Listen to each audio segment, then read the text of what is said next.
I was excited when Craig told me that you were going to be our guest today because I see you as kind of sitting in a very interesting place in law enforcement. Of course, you served many years, I think 24, 25 years as a law enforcement officer yourself in Prince George's County, rising up from patrol all the way through the ranks and up to commander. I think when you left there, you were like commander of training and education, if I got my figures right. You have your notes correct. Yes, indeed. I was the rank of major, and I was the commander of the training academy when I left. So you've been there, done that. You've seen it all. You've been there. And I always wanted to know, as a veteran police officer on the outside looking in before you became part of the memorial, what did an active duty law enforcement officer think about the work of the memorial, the museum, the National Law Enforcement Memorial Fund? What did an active duty law enforcement officer think about that looking from the outside in, Bill? Sure. What an interesting question. One that I don't know that I've given a bunch of thought to, but I will try to give you my off the cuff Of course. thoughts. Sure. Thank you.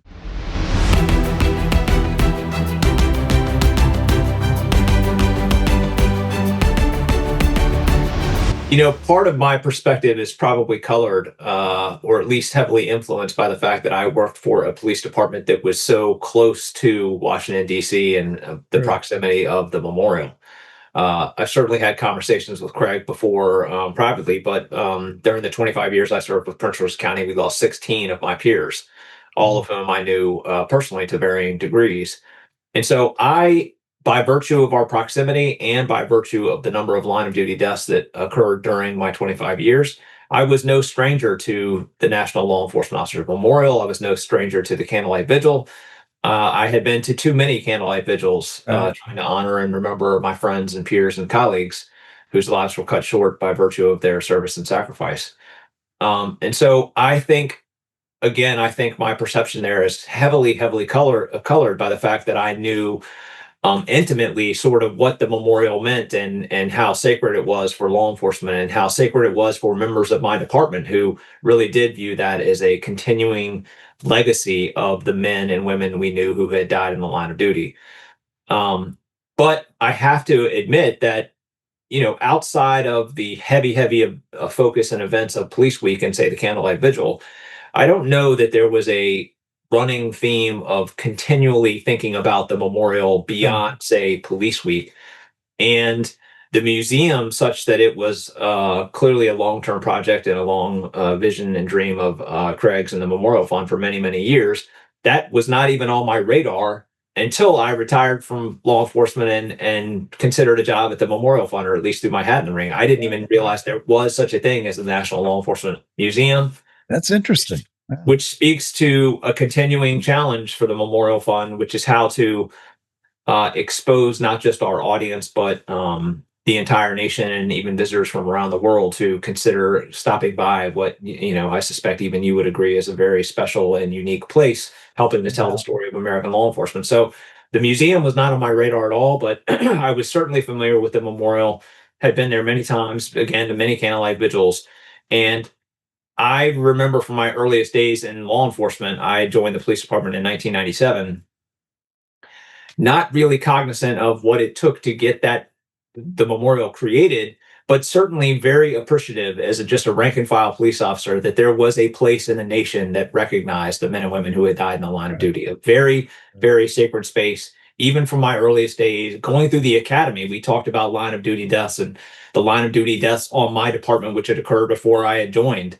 And certainly the memorial was a part of that conversation, recognizing that the service and sacrifice and the terrible cost to preserving our democracy every single year, historically measured in hundreds of lives, Yes. is preserved by virtue of this national monument, which recognizes line of duty death. So it was ingrained in me, even in the earliest phases of my police career, how important this memorial and monument was. I remember Well, the Bill, very first time I ever came to Washington on Police Week.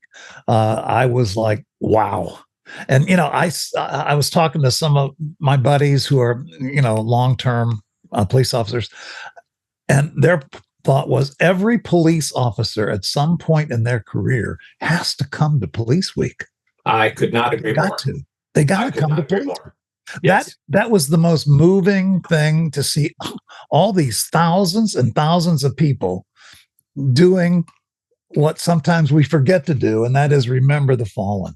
And so that was a very moving experience. And it's interesting that now you, as the CEO of the National Law Enforcement Officers Memorial Fund, you have the duty of getting the word out. And hopefully, a podcast like this and all the other things you do will help move that to get everybody that needs to be involved. I certainly hope so. Greg, I think Now, you Bill, were shouting at me. right, you touched on something in your comments a moment ago that always frustrated me. Here we have a beautiful national monument in Washington, D.C., honoring our fallen heroes in law enforcement. And then we added this National Law Enforcement Museum, which took 20 years to build. You would have thought that during that 20-year period, at least the officers in the Washington, D.C. metropolitan area would know that this museum was underway and that eventually it opened. And yet that always frustrated me. A combination of the media not paying enough interest to the importance of that museum. At opening, perhaps the coverage wasn't what we would have hoped for, and the word maybe didn't get out to the locals as well as it should have. But I'm interested in what you and your staff are doing to rectify that deficiency. I think we still have a lot of work to do. I hate it when I meet an officer in the Washington, D.C. area that says, "Oh, is there a museum for law enforcement? I wasn't aware of it." Is this getting better? Tell me what you think at this moment in time. Well, certainly, my hope is that it is getting better. The numbers are slowly moving in the right direction in terms of visitors, and most of it is by word of mouth. But we, of course, also have an advertising budget and a marketing budget, and we try to get the word out that way. There's a number of things on our side that we have been trying to do since I've been with the Memorial Fund over the last 3 years. Getting with the local tourism sector in Washington, in and around Washington D.C., trying to get our brand and our message and the facility on many of the various things scattered throughout DC. And some of that is actual, infrastructure in DC, like the signs that are dotted around DC that sort of memorialize historic spots. And then they oftentimes have verbiage or information about other interesting spots in and around DC. We've been pushing that. We've been collaborating with the other museums in DC. There's a working group that we periodically meet with there to again attach ourselves to those kinds of institutions. We work with our media partners, things like Police One, trying to get articles written about the museum, what is going on at the museum, what are the latest exhibits, how can we sort of spread the word there. This past year, this last August, we just concluded it. For a year, we ran an exhibit called Officers as Artists, where we sent out a call to officers across the nation and said, hey, we know that so many of you are involved in more than police work, and in many cases, you are artists in your own right.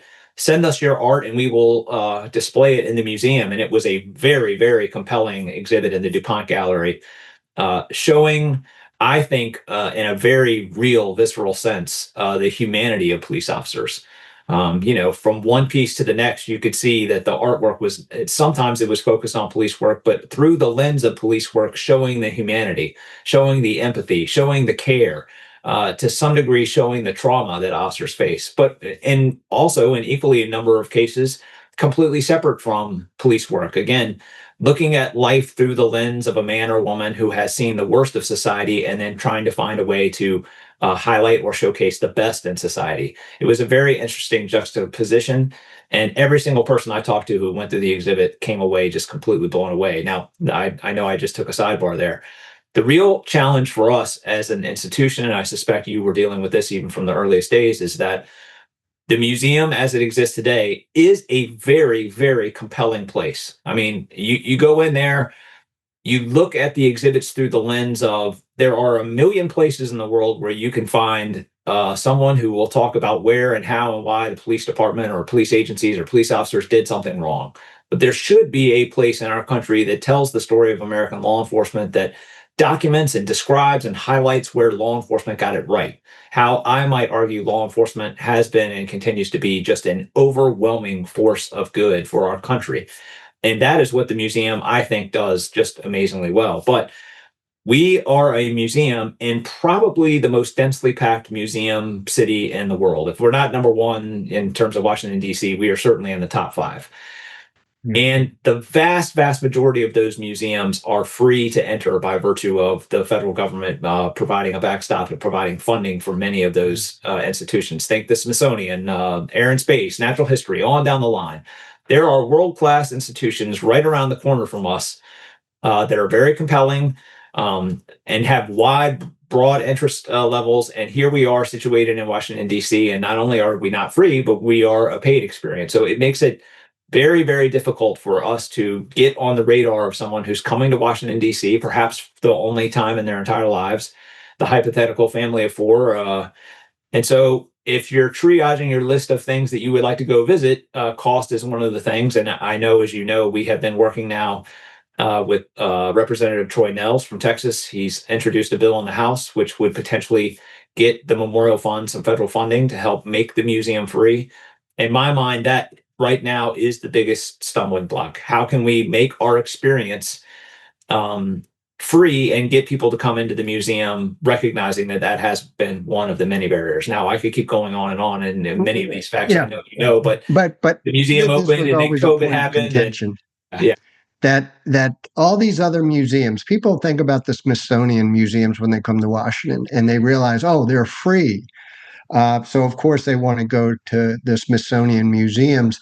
What they don't understand is why they're free and how they're able to be free. And that is because I think it's roughly 60% of their operational budget is funded by the federal government, by taxpayer dollars.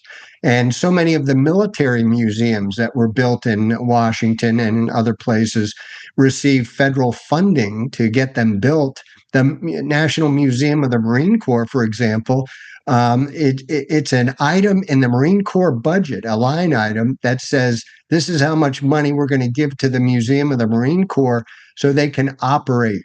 They don't have to charge admission because their operating budget is paid for by the United States Marine Corps. I mean, these are some of the facts that just always kind of unsettled me because the National Law Enforcement Museum, a museum honoring the men and women in law enforcement in this country, are making the same sacrifices that those in the military do. And yet our museum did not get a penny from the federal government. All of the money to build it was raised privately.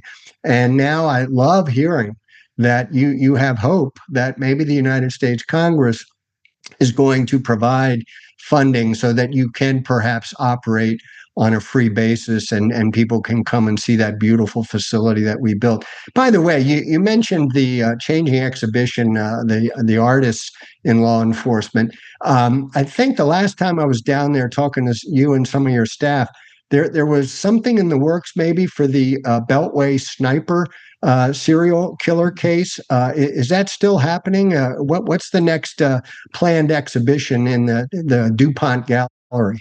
Yeah, that actually is happening. We're really excited about it. Of course, local people in and around DC will certainly know the story of the DC sniper, the two who were going all around the Washington DC metro area and firing on and killing people seemingly at random. It completely locked down the Washington DC area. I was a patrol officer in Prince George's County at the time, and we had a death in Prince George's County related to this case, so I was intimately familiar with the goings on and how chaotic it became. It was absolutely astonishing to see people, say, running to and from the gas station clerk, literally running from their car to the inside of the store, theoretically to avoid gunfire that might be coming at any second. It was almost surreal. But in part, we hope to tell a little bit of that story to give people a sense of not only how outsized that event was, not just for our nation, but really for law enforcement, the number of agencies that had to come together across state and federal lines there, the cooperation amongst all of those partners, ultimately leading to the closure of the case and obviously the arrest of both men involved. It was just an astonishing story, and I think it serves as a really clear reminder and sort of a bellwether for everyone, for perhaps many who haven't even heard or seen the story, how integral law enforcement has been to keeping our community safe, to restoring order, to preventing chaos. And those two snipers definitely created chaos in and around DC. And it was Indeed. only because of a huge, massive collaborative effort across so many agencies that ultimately those two men were stopped and arrested. So, Bill, can you give us a little tease on that? I guess you already did, but this is something, and maybe we ought to pause for 1 second and make it really clear. There are two different things that you oversee in Washington, D.C. One is behind you in your background, it's the Law Enforcement Memorial, right? It is. And the other thing is what we were just talking about, the Law Enforcement Museum. Okay. So give us, I'm going to come to Washington, D.C. First time I've ever been there, let's say. You just gave me a reason to come to the museum. Okay. And that is you're going to have a special display on the Beltway Sniper. Did I get that right? We are indeed. It will be in the DuPont Gallery, which of course means nothing to most people, but it's a big side sectioned off part of the museum. Okay. It will be a really big space, and we're going to hopefully really tell the story in a way that has an emotional impact. We'll have the actual vehicle that Malvo and they were driving around in. Right. They used as a sniper platform. Of course, we'll have video and audio and trying to tell many parts of a very disparate and extensive story. So yes, that will be an exam. Give us a little more of a tease then. That is great. It's soon to come. But why should I, as a tourist who's coming to Washington, D.C., why should I put the Law Enforcement Museum on my itinerary? Give us a quick sales pitch.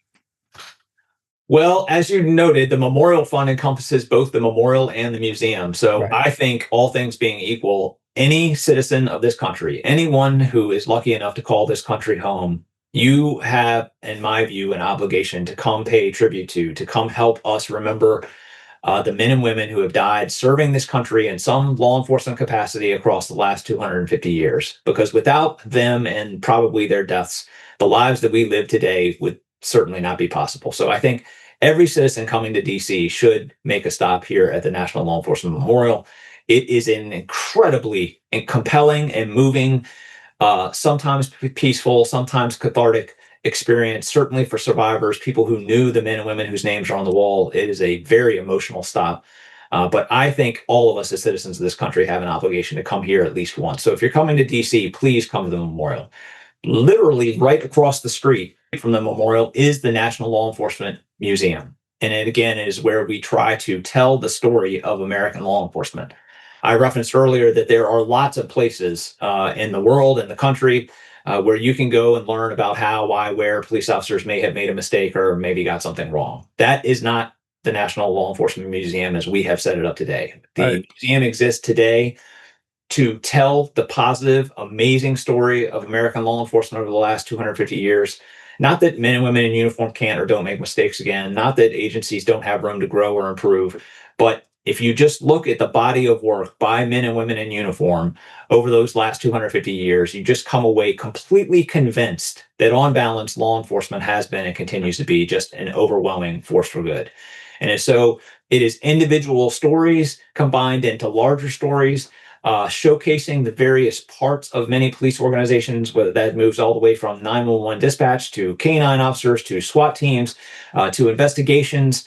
Now, there are parts of the museum that'll tell you about and teach you about crime scene investigation and fingerprints and latent evidence discovery. And we have a driving simulator. We have a use of force simulator where you can, for a momentary part of time, you can be a police officer and interact with people on screen as they are perhaps having the worst moments of their lives. How do you respond to that?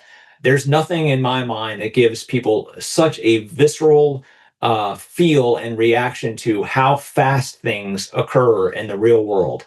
That a man or woman in uniform is standing there, and in the blink of an eye, they are forced to make a decision that could end someone else's life. It's very, very tough. And it somehow becomes easier when you're sitting in the climate controlled environment of your home office, looking at it on the computer, and you can stop frame by frame on some YouTube video that's been uploaded. But I promise you, when you're standing in front of the screen and you have to react right now based only on what you know over the previous 30 seconds, it is a very, very real eye opener for members of the public to come through in that. So those are just a few of the highlights. It really is an incredibly moving and compelling experience. Of course, I know I'm biased, and I know I'm preaching to the choir and you and Craig, but Yeah. everyone who has even the slightest interest in law enforcement, even if you don't have any interest or connection to law enforcement, I promise you, you will come away from the museum having learned something new about law enforcement that I think will I, widen and open your eyes to what actually goes on the street and I how much of a sacrifice it is for the men and women. Hey, Dennis, Yeah.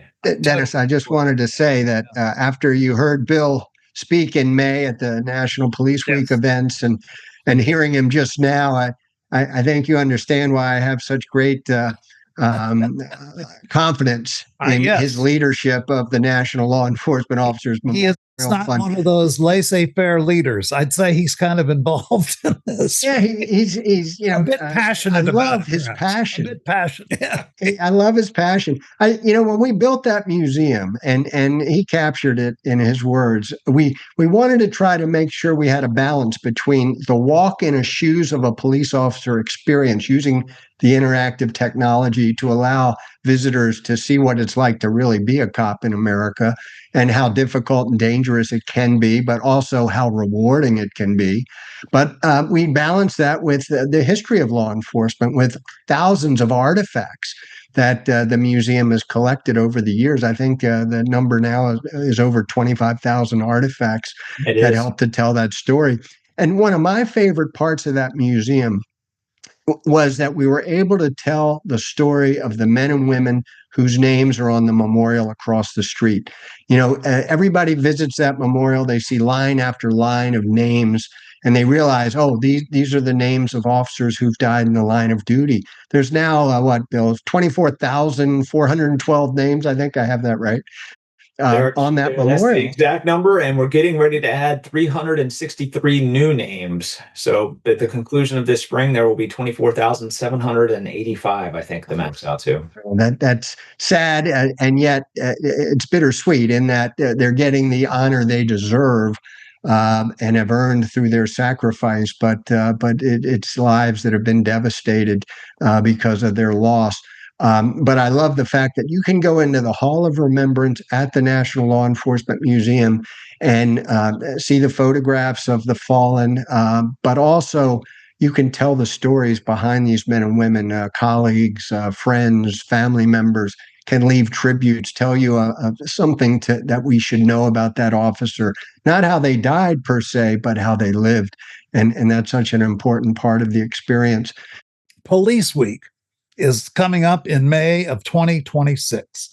Give our audience a little heads up on the dates and give them some reasons why they should show up for Police Week.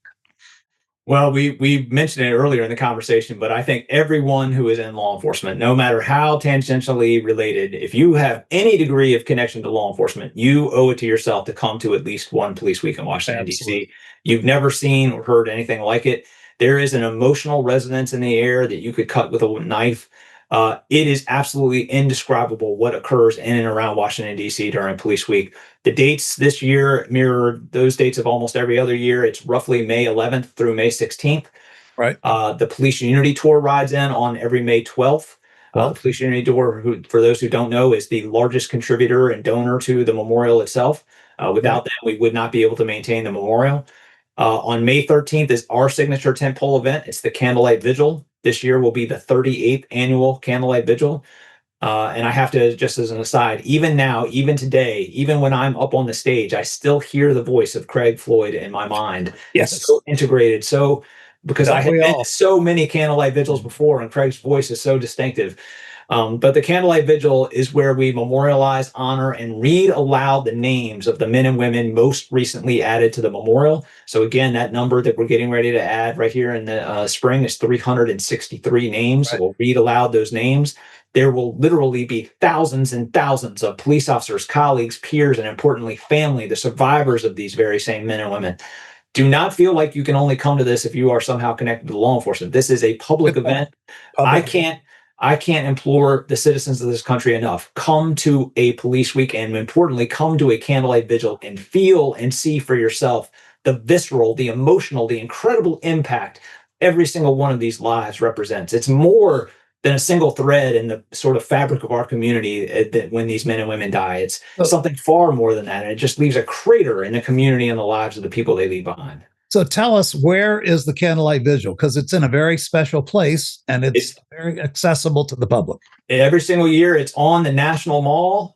So come to DC, come to our museum, but importantly, go to Police Week and right on the National Mall, in between all of the museums, the Smithsonian. It's open to the public. This year, our pad currently is slated to be right next to adjacent to 7th Street. So it'll be Jefferson and 7th. But you can't miss us. If you just go to the National Mall, there will be literally tens of thousands of people there to help us honor and celebrate and remember these men. Absolutely. And Bill, if people want more information about Police Week events, or if they want to maybe support the Memorial Fund, which I highly encourage it, you survive on private donations like every nonprofit. No federal dollars, as we've talked about. Tell people where they can go to get more information and how they can support.